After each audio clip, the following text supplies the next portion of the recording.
Nouvel achat les amis, enfin nouvel achat. Je suis passé au tribunal pour ce Mercedes ML comme tu l'as vu dans le titre. Avant de te raconter toute l'histoire, franchement, prends un paquet de popcorn, assis-toi dans ton canapé, je pense que ça va durer longtemps. C'est une histoire plutôt intéressante et puis ça peut te servir, toi comme moi, pro, particulier. Ça arrive à tout le monde et de plus en plus. Juste avant, je te montre un peu le ML.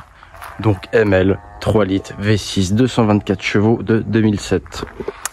Totalise à ce jour 291 000 km. Véhicule que j'ai vendu en décembre 2021 avec 222 000 km. Donc il y a 69 000 km entre les deux, tu vois.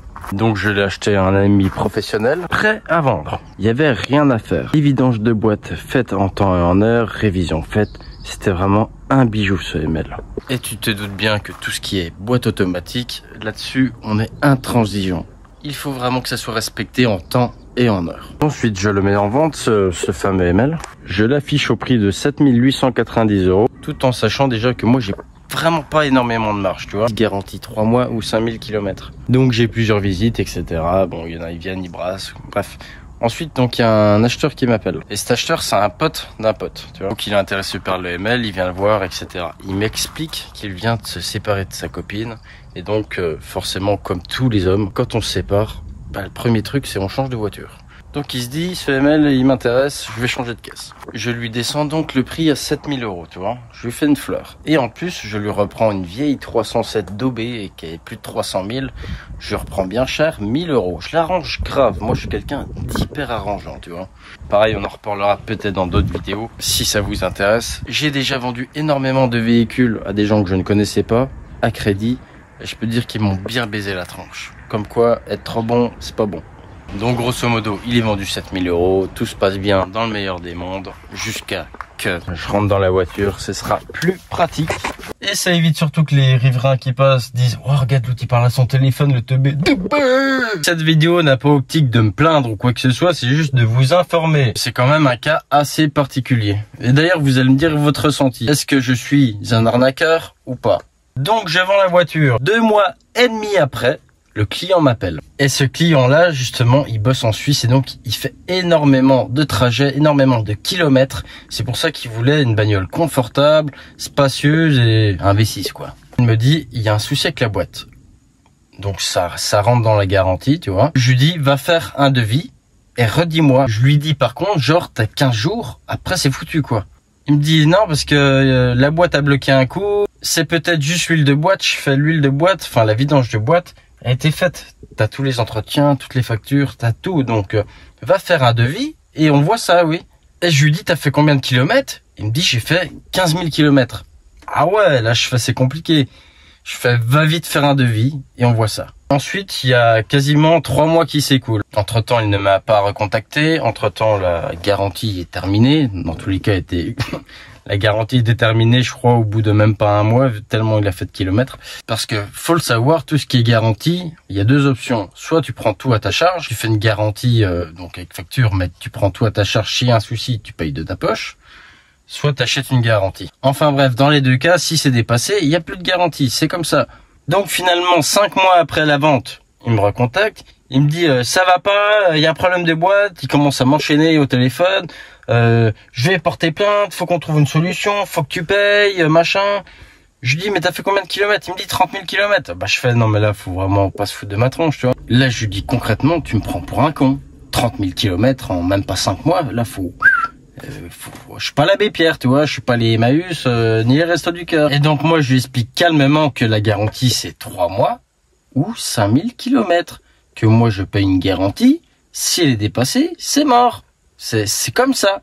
Et je lui dis, il fallait me filer le devis avant la fin de la garantie. Surtout que la première fois qu'il m'a appelé, à la fin, il me dit, si c'est l'huile de boîte, c'est rien, je la prends à ma charge. Déjà, il était conciliant, tu vois. Donc là, on s'engueule au téléphone, etc. Blablabla, il me dit, oh, je vais faire une procédure. Bah, je fais, tu sais quoi, fin de procédure, on m'appelle plus. Allez, hop, fin du bal, on s'engueule, je raccroche, bloqué. Terminé. Quand on commence à me menacer ou quoi, là, c'est bon, il n'y a pas de, tu vois, je viens devant chez toi ou je sais pas quoi. Ah, tu vois. Ce qui nous amène à aujourd'hui, c'est quand même un truc qui a duré environ 4 mois, on va dire. Il y a 4 mois, je reçois une lettre d'avocat et plein d'avis de passage dans ma boîte aux lettres. Parce que oui, je ne vais jamais à la boîte aux lettres.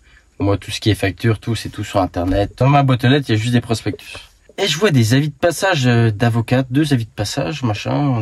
Je suis passé, nanana, blablabla, vous n'étiez pas là, il faut récupérer le net, machin. Ok. Donc, j'ouvre mon recommandé, avis de convocation au tribunal, machin, affaire, tant, pour le ML en gros. Et le pire, c'est que j'ai vu la lettre genre 2 jours avant le tribunal. Truc de dingue.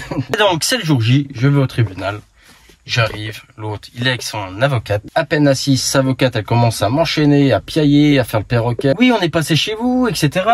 Vous êtes pas venu chercher les lettres. Je fais, je vous dois quoi déjà, madame? Je fais, calmez-vous, là. Il y a pas de, t'as cru que t'étais ma mère ou quoi? Je fais, si j'avais quelque chose à me reprocher déjà, ben, je serais là avec mon avocate et je serais pas venu au pire. Au pire des cas, je fais comme tous les margoulins qui ont des soucis de justice.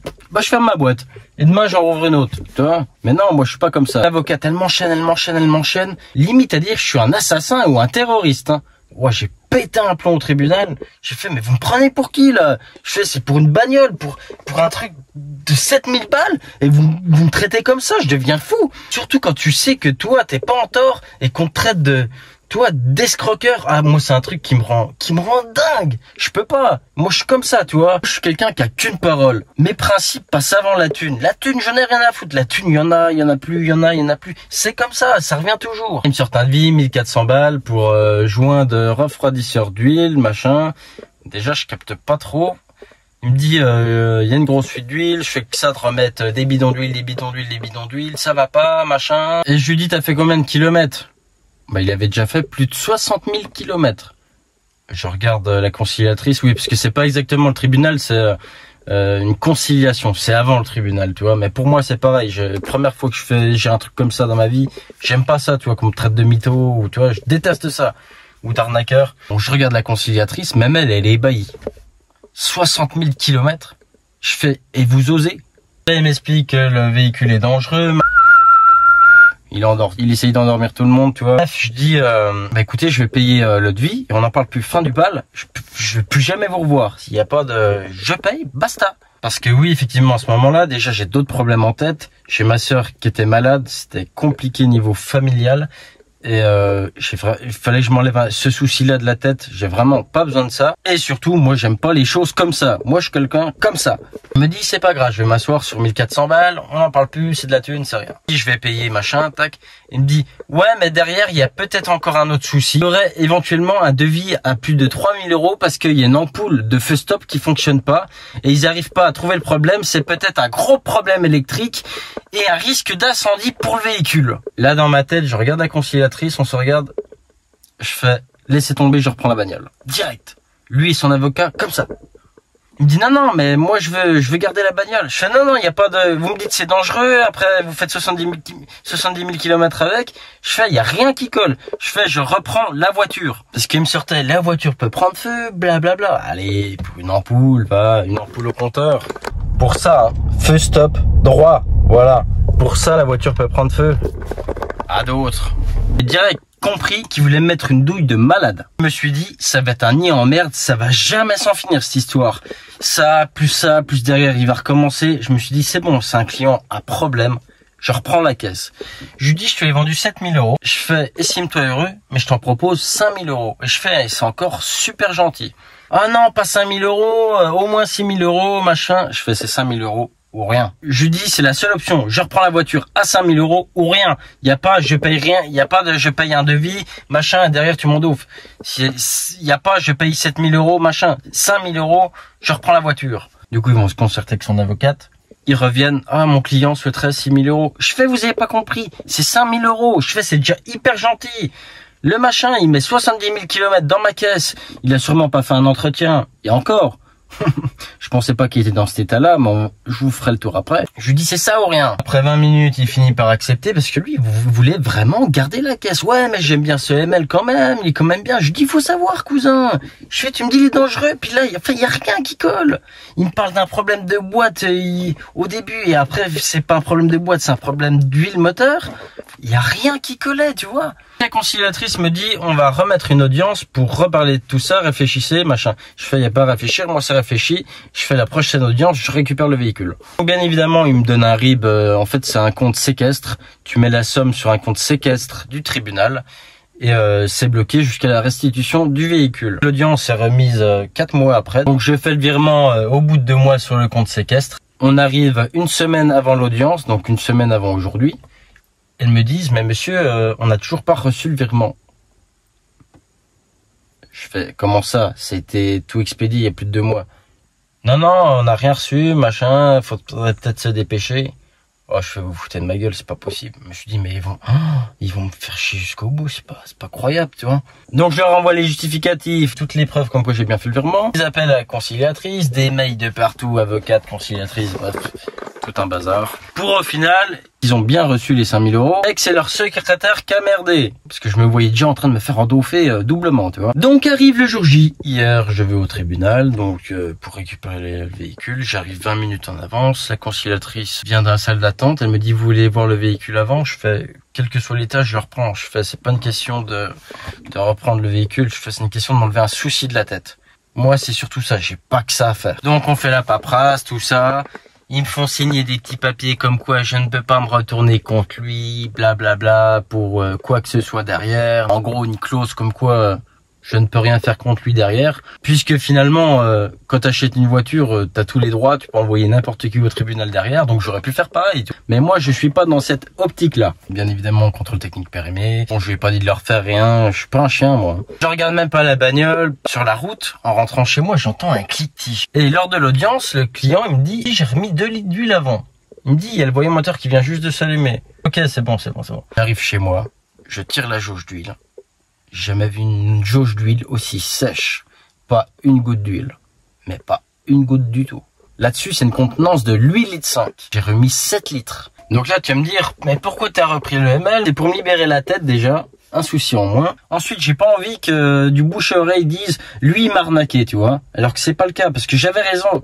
J'étais dans mon droit, je n'avais pas à le reprendre 70 000 kilomètres après. Et qu'on me dise qu'il est dangereux, alors que le client veut le garder, et jusqu'à la fin, jusqu'à la restitution du véhicule, limite, il voulait pas me donner les clés.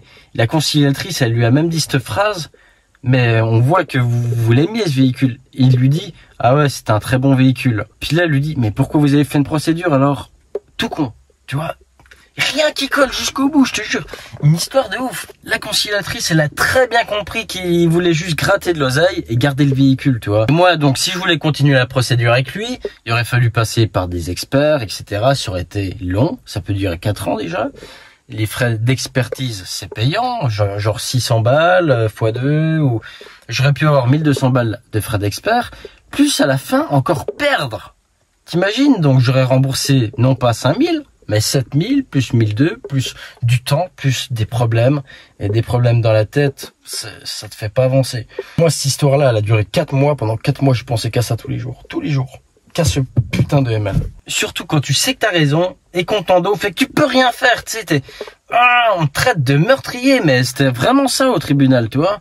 Heureusement, c'est le premier cas comme ça que j'ai eu dans toute ma vie. Je suis jamais passé chez un conciliateur au tribunal pour autre chose. J'ai jamais eu ça, tu vois. Heureusement. Donc déjà, je me rends compte que le train avant, il y a un jeu de malade. Les pneus avant sont foutus. Les freins avant sont foutus. La vidange, il ne l'a certainement pas faite. Ni huile de boîte, parce qu'en 70 000 km, il aurait dû déjà la refaire, tu vois, l'huile de boîte.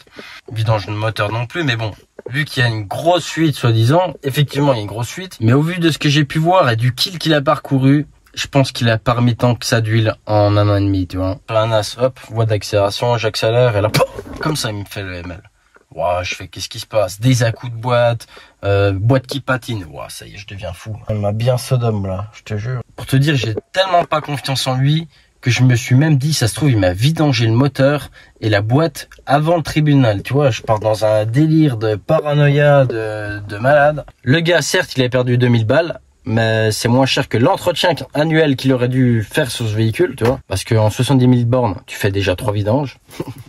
3 vidanges, plus filtre, plus une vidange de boîte, plus le disque et plaquettes avant, il aurait dû les faire. Là-dessus, 4 roues motrices, bah les pneus, si tes 2 pneus avant sont foutus, tu changes les 4. Donc t'inquiète pas qu'il s'en sort bien, finalement il perd pas. Hein. Voilà pour cette histoire les amis. C'est vraiment un truc de fou. Et j'ai pas voulu risquer de continuer la procédure. Pourquoi? Parce que vous allez me dire, mais t'aurais gagné, machin, y a pas de vis caché. Oui, y a pas de vis caché. Un ami qui a vendu une 91, un particulier, un maniaque de ouf qui change tout quand faut pas, qui fait des vidanges tous les 5000, bref, entretenu à l'os la bagnole. Il la vend 6005 à une cliente, 2 ans après le faux tribunal. Soi-disant, pareil, un cas similaire, que la voiture bouffe de l'huile. Donc là, ça part dans des expertises, etc. Et en plus, pas du tout dans le coin. Et il fallait qu'il se déplace à chaque fois. Il emmène chez BM la bagnole, paf, il trouve rien. Zéro défaut, zéro panne, zéro... Il trouve rien. Elle bouffe même pas de l'huile, la bagnole. Ça s'en finit qu'il a dû la rembourser 6500 € alors qu'elle avait parcouru 40 000 km. La bagnole, il l'a récupérée, les 4 pneus nazes, les freins nazes, pareil, jamais nettoyé, jamais aspiré, dans un état pas possible. Bon, d'un côté, j'ai fait une affaire ce jour-là, puisqu'il me dit, tu la veux, je te la vends 1005, j'en peux plus, je peux plus la voir, je la vends pas à un particulier. Donc je l'ai acheté 1500 € cette voiture, je l'ai même gardé 2 ans, c'était un bijou. En 2 ans, j'ai fait une vidange et j'ai dû remettre 1 litre d'huile d'appoint en 2 ans, tu vois. Magnifique, pas de soucis, une pépite. Deuxième cas aussi, un professionnel, bah d'ailleurs c'est celui qui m'a vendu le ML. Un gars comme ça, lui il fait tout, il est hyper honnête, ses bagnoles elles sont carrées, entretenues à l'os. Il achète un berlingot, train RHS, ok, tac tac, il le change reconditionné, un train reconditionné à 400 balles. Donc il est neuf. Par la suite il vient à vendre le véhicule, 2 piges après, la meuf elle l'envoie en procédure. Pourquoi à ton avis? Train arrière HS. Il est neuf, elle a la facture, il a 2 piges du coup, maintenant, elle le fout au tribunal. Il y a une procédure encore pendant des années, juste pour un train arrière. Et elle a gagné. Pendant tout ce temps, elle roulait avec la bagnole, elle a dû faire je sais combien de kilomètres, plus l'usure, etc. Il a dû lui rembourser la bagnole, les frais d'expertise. Donc vous voyez, les gens ont vraiment tous les droits. Et encore un autre pote pro, il achète une 207 RC, chose qu'il aurait jamais dû faire. Donc la maladie là-dessus, c'est les chaînes, tendeurs de chaînes, c'est des THP, c'est des moteurs, l'un des moteurs les pires du monde. Fait faire le moteur intégral par un mécano, histoire que la voiture soit fiabilisée et que le gars derrière soit pas emmerdé le jour où il la revend. Donc il la récupère chez le mécano, il roule avec, mais il entend un cliquetis dans le moteur, un truc pas sain, tu vois. Il la redonne au mécano. Le mécano lui dit, mais tout est bon. Du coup, il en peut tellement plus de stockasse, il se dit, je vais la vendre en l'état et je vais mettre dans l'annonce moteur HS. Donc elle est roulante, mais il y a un cliquetis. Il la vend en tant que moteur HS. Comme ça, au moins, il est sûr, il n'y a pas de problème. Même si elle est roulante le jour J, moteur HS, ça soit annonce, facture, tout. Évidemment, il la vend moins cher. 6 mois après, le gars, il lui fait une procédure. Et donc, le gars a gagné. Il a dû reprendre encore sa 207 RC. Alors que pourtant, il y avait marqué moteur HS lors de la vente. Donc, sans garantie, sans recours, sans rien. Donc, les gens ont tous les droits. C'est souvent que j'ai vendu des bagnoles à des clientes et qui me disent, on a acheté dans tel endroit, tel garage, machin. On est en procédure avec eux, ça dure 4 piges. Ou le gars est insolvable, ou le gars a fermé sa boutique. On n'a plus confiance en les professionnels. Et tu vois, il y a des pros qui gagnent. Il y en a qui gagnent, il y en a d'autres qui perdent. Il y en a qui ont gain de cause. Il y a des particuliers qui perdent, d'autres qui gagnent, mais c'est jamais cohérent, tu vois. Et moi, j'avais pas envie de ça. J'avais pas envie que derrière, on salisse ma réputation et qu'on dise, ouais, l'autre, c'est un margoulin, j'ai mis au tribunal, il veut rien payer, machin, ou si, toi. J'aime pas ça. J'ai préféré reprendre la bagnole. Je me suis dit, c'est pas grave. Moi, elle sera amortie. Je vais faire des vidéos avec. Je vais le garder pour moi. C'est pour ça que j'ai revendu ma C3. Je me suis dit, Nick, je me fais jamais plaisir, tu vois. Les seules thunes que je dépense, c'est pour mes filles. J'ai les mêmes habits en 7 piges. Je suis quelqu'un de simple. Je suis pas matérialiste du tout. Je m'en bats les reins. Hors de question que je le revende pour avoir des soucis derrière. Finish. Et donc, finalement, je me rends compte qu'il est complètement rincé le véhicule. Allez, je te fais le tour. Intérieur, je tiens à te dire qu'il me l'a quand même aspiré, tu vois. Bon, les sièges étaient pas noirs comme ça quand je l'ai vendu, mais bon, en 70 000 km, ça va. Donc il y avait quand même la petite déchirure là, à l'intérieur. C'était le seul point négatif qu'il y avait quand je l'ai vendu, il y a 1 an et demi. Bon, l'Alcantara était pas pelé comme ça, mais ça c'est pas grave, ça je m'en fiche. Arrière, c'est pareil. Concernant la carrosserie, bah déjà à l'époque quand je l'ai vendu, il était vraiment très propre. Il l'a laissé propre, franchement rien à dire. Il y a juste la peinture qui se barre sur ce petit cache là, les phares avant à polir. Mais franchement là-dessus, rien à dire. Il me l'avait même lavé de l'extérieur, donc ça c'est cool. Enfin je sais pas s'il a lavé le jour même, mais en tout cas il était propre. Ça y était pas, bon, c'est pas grand chose. Moi, quand je l'ai vendu, il y avait juste une rayure sur cette porte-là, tu vois. Il y a une rayure là. Tac. Donc là, il l'a refrotté là, entre-temps. Je veux dire, c'est plutôt correct. Pour 70 000 bornes, il est correct. Par contre, comme je te disais, les freins avant, ils sont morts. Les plaquettes, elles arrivent au bout, là, tu vois. Les disques, ils sont morts aussi. Les pneus avant, ils sont morts. Je vais te montrer la fuite d'huile. Ah, oh, mais il y a une merde. Ah, mais ces chats, c'est même pas les miens, ils viennent chez moi. Pour la fuite d'huile, bah tu vois bien que c'est bien gras. Hop, on voit que ça n'a jamais été nettoyé le dessous. Ça reste une belle caisse. On va passer au compartiment moteur. Faut pas que je marche dans la merde. Oh yeah. Le petit V6, enfin petit, il est pas petit hein. Mais joli moulin et en plus c'est plutôt fiable. Et justement la maladie là-dessus c'est les joints de refroidisseur d'huile. C'est vraiment une maladie récurrente chez Mercedes. Chose qui n'y était pas quand je l'ai vendu à 222 000 tu vois. Par contre 70 000 après cousin, me demande pas de te rembourser les réparations tu vois. Je veux dire si vraiment c'était un gros problème et puis dès le début, dès l'achat, oui.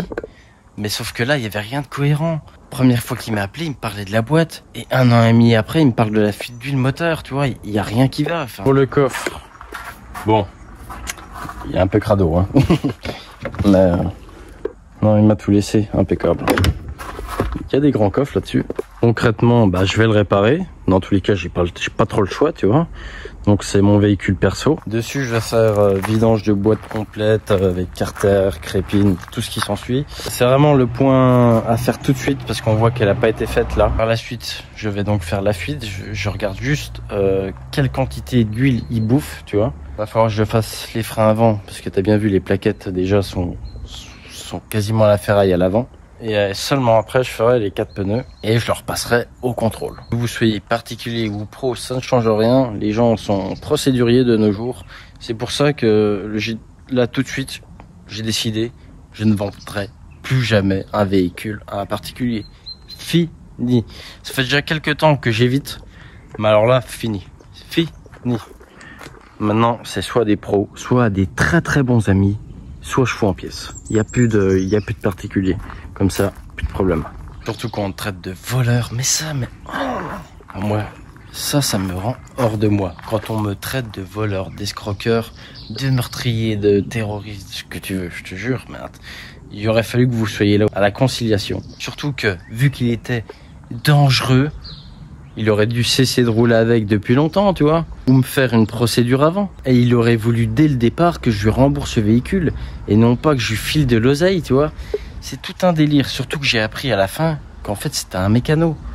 Et ça je le savais pas. Le gars c'est un mécano, donc à mon avis il voulait me balancer des devis, tu vois. Que je lui paye les devis en gros. Et que derrière, soit il fasse lui-même à la fuite, parce que donc il y a bien la fuite, ça c'est clair et net. Et que derrière il se fasse encore un peu d'oseille, ou tu vois, ou vraiment qu'il garde le ML et qu'il se dise l'autre je vais le plumer, je vais lui prendre taquet de thunes, et voilà. Donc j'aurais certainement gagné si j'avais continué la procédure, mais comme je vous ai dit, moi c'est là-dedans. Si je pense qu'à ça tout le temps, je vais être stressé, je vais encore perdre mes cheveux ou ma barbe. J'ai pas envie qu'on me traite de voleur ou de margoulin, et moi je sais que le ML, dans tous les cas, il sera amorti. Que ça soit en vidéo, en tout ce que tu veux, dans la vie de tous les jours, tout. Moi il sera amorti, c'est pas le problème, c'est que de l'argent. Ce qui est pire que l'argent, c'est les ennuis. Moi ce qui compte, c'est vraiment, tu vois, là-dedans, tu vois. Si tu penses qu'à ça, tu fais plus rien d'autre. Le point positif, c'est que ça fera du contenu sur ce ML, les amis. Une fois, pas deux. Allez les copains, posez-moi un commentaire, dites-moi ce que vous en pensez. Est-ce que j'ai eu raison ou est-ce que j'ai eu tort de reprendre la bagnole? Est-ce que j'aurais dû aller en procédure avec lui? Est-ce que vous êtes d'accord avec moi? Est-ce que vous n'êtes pas d'accord avec moi? Dites-moi ce que vous pensez, je suis prêt à tout entendre. Moi, dans tous les cas, je connais ma valeur et je sais que dans tous les cas, j'avais raison. Que quoi qu'il se passe, il m'aurait traité quand même d'arnaqueur. Donc, pour ça que j'ai vraiment préféré reprendre la caisse. Je vous dis à une prochaine, la bise.